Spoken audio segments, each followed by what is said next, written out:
Welcome everyone to the June Beyond the Diagnosis. These are our monthly calls, the third Tuesday of every month at 1 p.m. Mountain Standard Time. And each month we bring to you 1 to 3 foundations or resources that can help specifically DIPG and DMG diagnosed kids, but then some of them also can help the broader span. Today we have one presenter because it's an amazing technology, so I wanted to make sure they had enough time. So today we have Radflix here. And Heather is the executive director of Radflix, both in the US and Canada. So I'm going to stop sharing my screen and Heather, you can take over. But here on the screen, you see her contact, and I'm sure she will bring it up again. Okay, let me screen share here. Oh, sharing is not turned on. Can you change the... There it goes. You should be able to now. Okay, I'm going to mute myself then because the kids are playing. I'm just going to put this into, oops, presenter mode here because I hate when the thing covers over so I can't actually do anything. There we go. Okay. Hi, got it set up. So my name is Heather. As Kristen mentioned, I am the executive director for Radflix. I'm also a master's in social work. I'm a registered social worker, and a bereaved parent myself, having experienced cancer with my daughter Evelyn, not for a brain tumor, but I've had neuroblastoma, which is cancer that begins in the adrenal gland. So it started in her abdomen. It's quite an aggressive form of pediatric cancer. And we journeyed that with her from September of 2018 until she unfortunately passed away in February of 2020. She was 10 and 11 years old when we went through treatment. And I got involved in Radflix very early on in its inception, and largely because I was looking for something as a part of a legacy project for Ev. And this to me was such a great fit because Evelyn would come out of radiation and say, I wish I could just watch a movie. And that was a very common comment or statement from her over and over again. And so for me, when I heard about Doug Holt, who's a radiation oncologist, and Brian Miller, who's a radiation physicist, who were developing this thing in Denver, I reached out to them, and what started as thought I was just going to buy it for my city has now grown into an entire thing. So let me tell you all about it. And another important thing to note actually is that Radflix is a program of the Morgan Adams Foundation. So the Morgan Adams Foundation is based out of Denver, Colorado, but they do quite a lot of research funding for pediatric cancer research projects. And they specifically look and focus on areas like brain tumors. And so I know Kristen knows them well. And I'm sure many of you will have heard about them because they do have quite a large influence in your type of community as well, for the kind of research they're funding and the work they're doing. But they did want to expand into providing some more family-based or child-based programs. And so they have an emergency assistance fund in Denver, and then they have the Radflix project. So Radflix is, I mean, really what I just told you is an opportunity to just be radical thinkers. And so we really rethought pediatric radiation treatments through the eyes of children. Like Evelyn saying, I wish I could just watch a movie. The hearts of parents, people like me who hated that feeling of that door closing behind my child, knowing they were in that space alone. And Doug and Brian's ability to take science and technology and these sort of leading edge innovations and create this game-changing system that allows kids to watch their favorite movies during radiation. This video, can you hear the sound okay? Was the sound okay there? Okay, perfect. I'll let you watch this video here. Children a year get diagnosed with cancer in the US. And although oftentimes radiation is a great treatment, if the kids cannot be still, 30 treatments of daily anesthesia. And the hardest part for it, these kids have to be alone. Radflix is a radiation compatible video distraction system. that allows kids that are going to radiation to watch their favorite movies in order to avoid anesthesia and take an experience that's typically very intimidating, make it fun. One of the challenges is during radiation treatment, you cannot have a radiation beam go through electronics.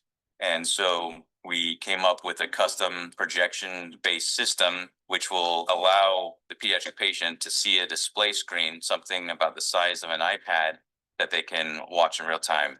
It's easy to use. It takes about 30 to 60 seconds to set up. It's flexible and allows us to treat a patient from any angle during radiation therapy. As a parent who's journeyed this and walked these spaces, you see the impact of these kids coming into a space where they were intimidated or scared, and they're now happily climbing up onto this table and receiving treatment. This is huge. These are kids now who have been given back a piece of their childhood. This should be standard of care. We have studies showing that video distraction can significantly reduce having to use anesthesia and can significantly reduce anxiety for the kids and the parents. So not only are we treating their cancers, we're giving them a wonderful experience in a very challenging time for these families.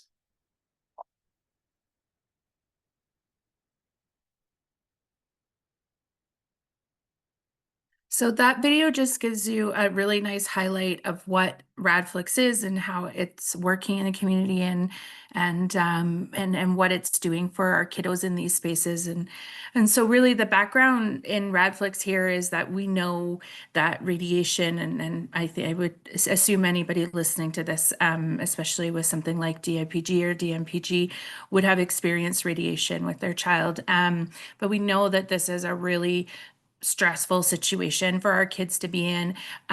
There's a lot of anxiety that comes around radiation therapy, PTSD, PTSS. There's research out there that talks about how negative this experience is for these kids. Words they hear, things like poison, burn, fear, over and over again when they're coming into these spaces. And we know for our kids that when they come in here to have radiation, the standard treatment or standard of care for them is to sedate them to receive radiation. And then that adds a whole other extra layers of complications. And so when we're looking at sedation, we're looking at additional costs.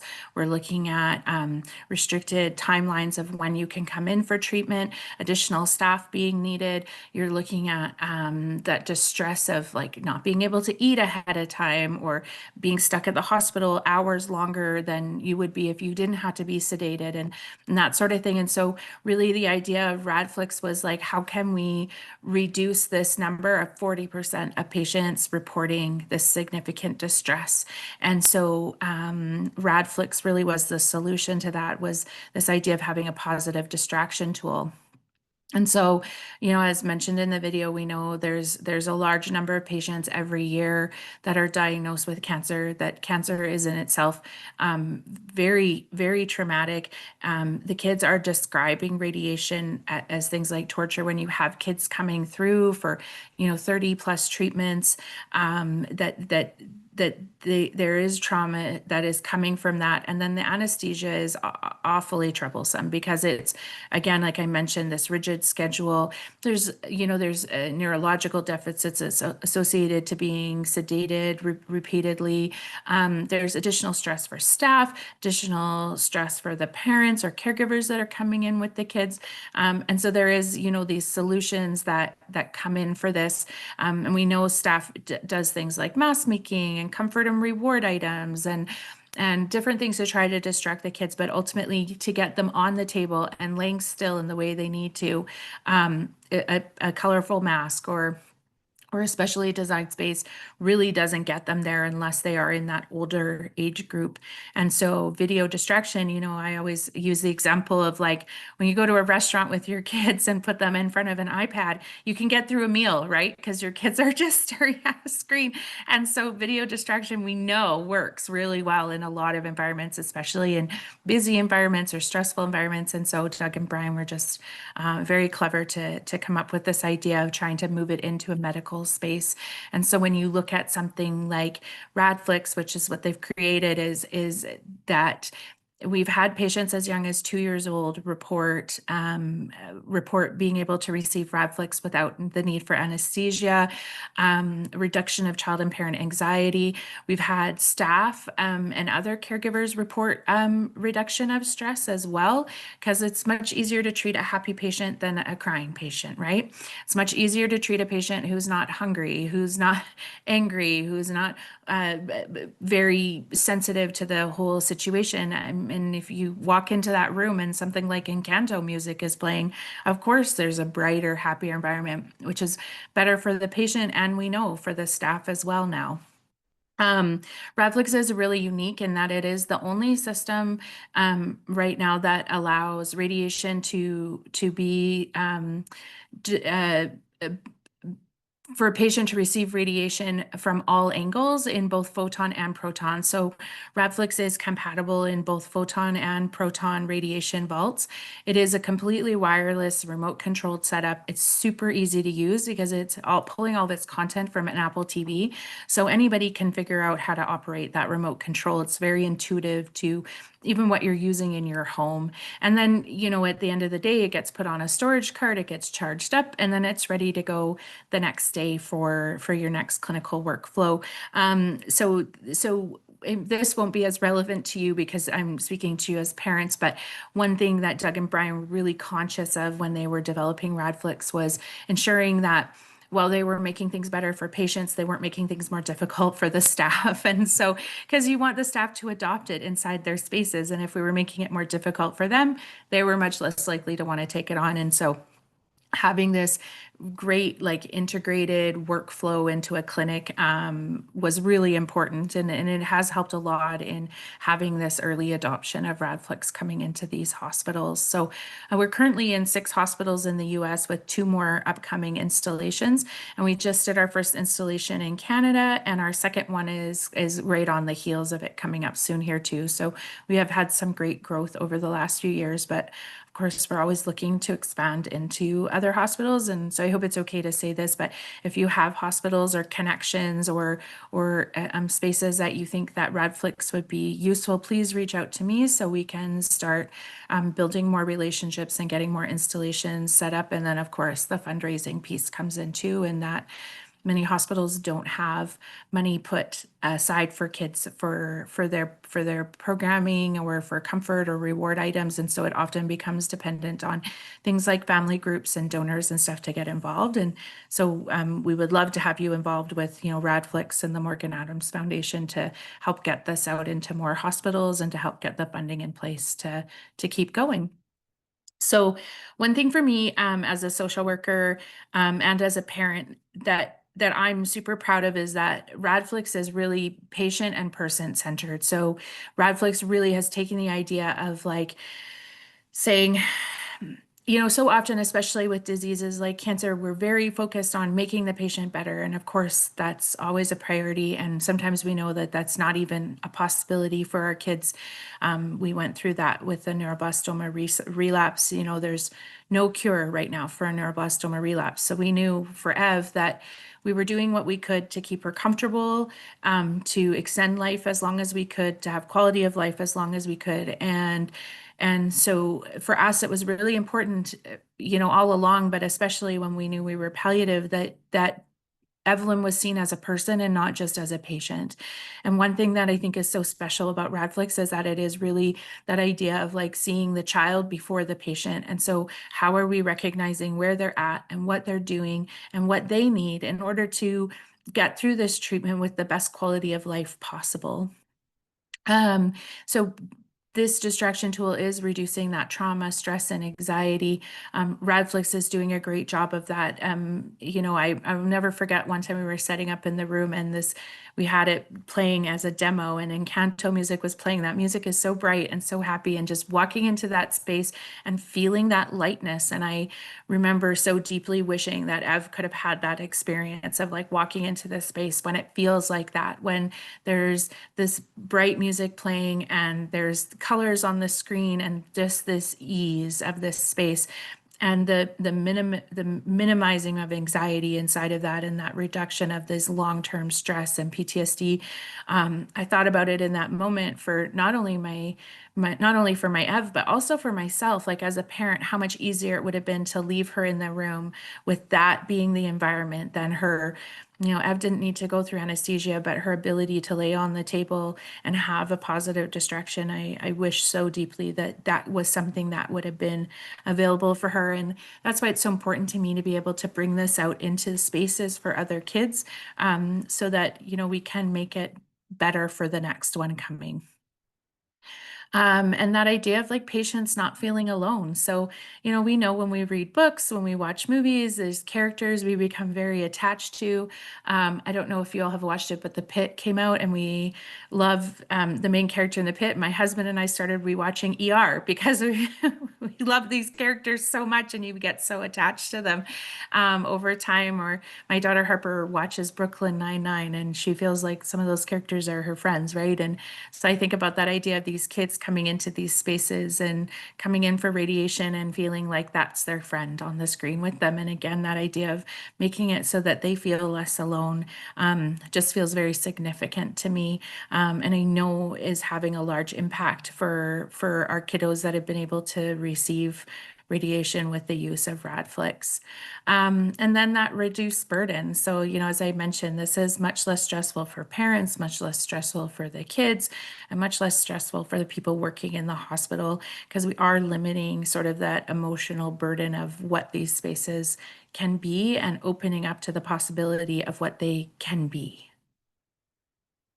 And then, something else that I'm really proud of with Radflix is that it really is led by a team of people with lived experiences. So when you have these people that come into these spaces that know firsthand what it's like, it has so much opportunity to make an impact. So we have Joan Slaughter in this image here, who is the ED and founder of the Morgan Adams Foundation, who journeyed cancer with her daughter Morgan and started the Morgan Adams Foundation in Morgan's memory with her husband Steve. And then you have Brian and Doug. So Brian and Doug started Radflix as a radiation physicist and a radiation oncologist in the hospital, just seeing how hard it was for these kids and how many challenges they faced each day, and felt like they could do better for their patients. And then myself coming in with my own lived experience with Evelyn, and again wanting to build this legacy and make these spaces better for kids like her coming in. And then this is just some cool pictures of what Radflix actually looks like. So I'm not very good with the whole pointer thing on the screens, but this is your battery pack with our projector and a customized, this is a patented design, the lens, because Brian is not only a radiation physicist, he's also has a PhD in optics. And so he was able to create this very cool lens that worked just perfectly to throw in the tiny little frame we have here. It's about the size of an iPad in this short span. And then our screen, which is a radio transparent screen, which is what makes it compatible for all treatment angles when you're in these radiation vaults, which is very cool. And then you'll see here, this arm is all different little links. It's all reticulating. And so that means the staff can position it however they need to over the patient. And so it doesn't interfere with how, your beams are moving or anything like that that's going on in the room.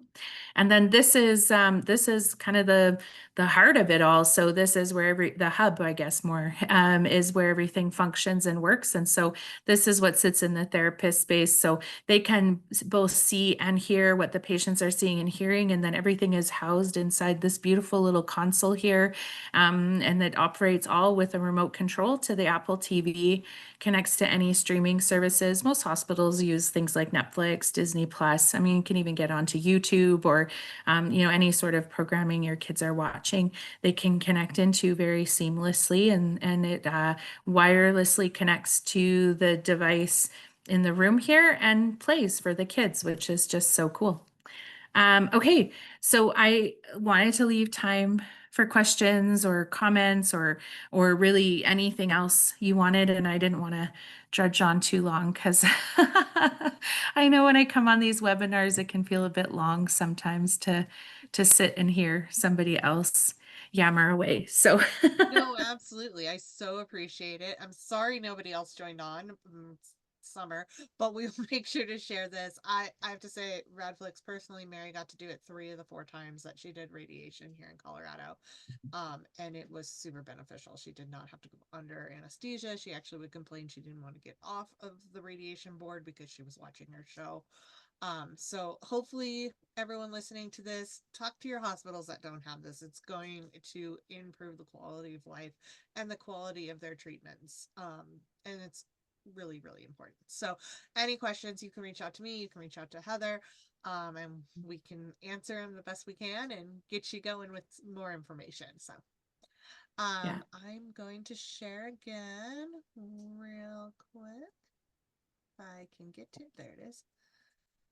So once again, here is Radflix website, Heather's information. But if you can't find any of this, feel free just to message me and I can get you all of that information.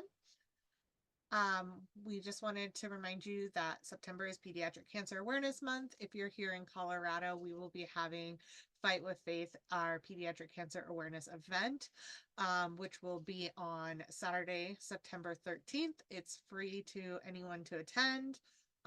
If your nonprofit would like to be involved, let me know.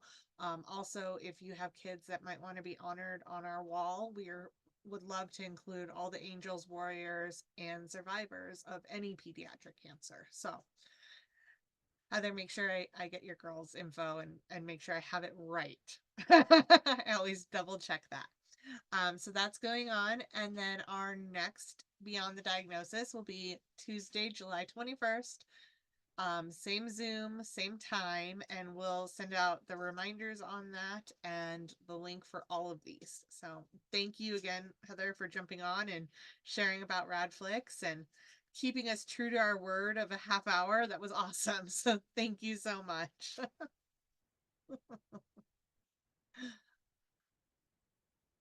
Okay, well, have a good day, everyone.